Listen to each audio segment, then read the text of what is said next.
आज आपण एक खूप जुनी पण तितकीच इंटरेस्टिंग गोष्ट बघणार आहोत. ही गोष्ट फक्त सोनं नाणं किंवा खजिन्याबद्दल नाहीये. नाही, ही आहे दृष्टिकोनाबद्दल, न्यायाबद्दल आणि सगळ्यात महत्वाचं म्हणजे शहाणपणाबद्दल. ही गोष्ट ऐकल्यावर नक्कीच एक विचार मनात येईल की खरी संपत्ती म्हणजे नेमकं काय. जरा विचार करा, एक बलाढ्य राजा आहे ज्याच्याकडे सगळं काही आहे, सत्ता, संपत्ती, मान सन्मान, सगळं. आणि तो राजा दिवस रात्र फक्त एकच शब्द बडबडतोय, गवत गवत. विचित्र आहे ना? एका राजाच्या तोंडी हा असा कसला जप. तर ज्या राजाकडे सगळं काही होतं, तो एका साध्या गवत या शब्दाने इतका का बरं खचून गेला? हेच तर या गोष्टीचं मुख्य रहस्य आहे आणि आज आपण तेच उलगडणार आहोत. ही गोष्ट आहे एका राजकुमाराची, एका धाडसी चोरीची आणि एका लपवलेल्या खजिन्याची. चला मग सुरू करूया.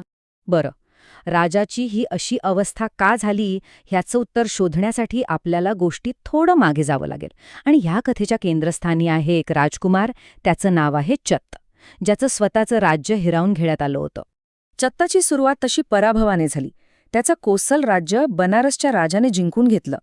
पण चत्त पळून गेला आणि महत्वाचं म्हणजे त्याने हार मानली नाही. तो थेट तक्षशिलेला गेला. तिथे त्याने 3 वेद आणि 18 कलांचं शिक्षण घेतलं. आणि बघता बघता तो तब्बल 500 तपस्वींचा एक आदरणीय नेता बनला. म्हणजे बघा, एका हरलेल्या राजकुमाराचा प्रवास एका ज्ञानी नेत्यापर्यंत.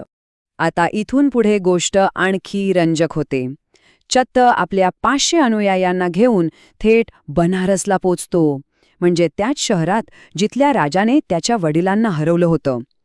तिथला राजा चत्तच्या ज्ञानाने आणि वागण्याने इतका खुश होतो की तो त्याला आणि त्याच्या अनुयायांना चक्क राज्याच्या बागेत राहायला जागा देतो.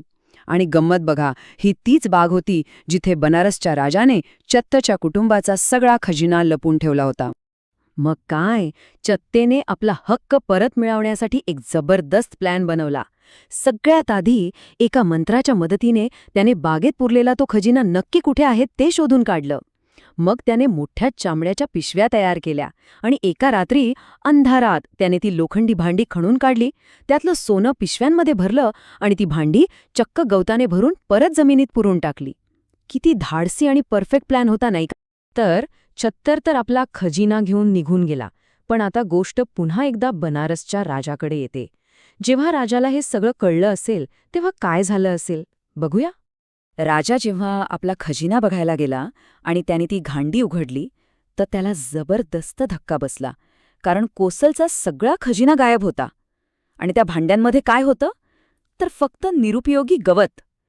हा धक्का त्याला इतका बसला की त्याचं सगळं दुःख, सगळा संताप फक्त एका शब्दात येऊन अडकला, गवत.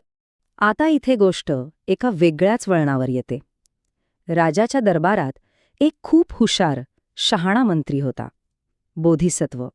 राजाची ही अवस्था बघून त्याने राजाला या दुःखातून बाहेर काढायचा प्रयत्न केला. आणि मग सुरू झाला एक संवाद, एक वाद. राजाचं म्हणणं अगदी सरळ होतं. तो म्हणाला, तो छत्त, ज्याला मी साधू समजत होतो, त्यानेच हे सगळं केलंय. सोन्याच्या जागी गवत ठेवून गेला. यासाठी मी फक्त आणि फक्त त्यालाच दोषी मानतो. राजासाठी ही सरळ सरळ चोरी होती. पण मंत्र्याने म्हणजे बोधिसत्वाने एक वेगळाच मुद्दा मांडला. तो म्हणाला, महाराज, हुशार लोक काय करतात? थोडं देऊन जास्त घेतात. चत्तने जे घेतलं ते मुळात त्याचंच होतं आणि मागे जे ठेवलं ते फक्त गवत होतं. म्हणजे मंत्र्यांच्या मते चत्तने चोरी नाही केली, तर आपलं हक्काचं परत घेतलं. हे ऐकून राजा आणखीनच चिडला.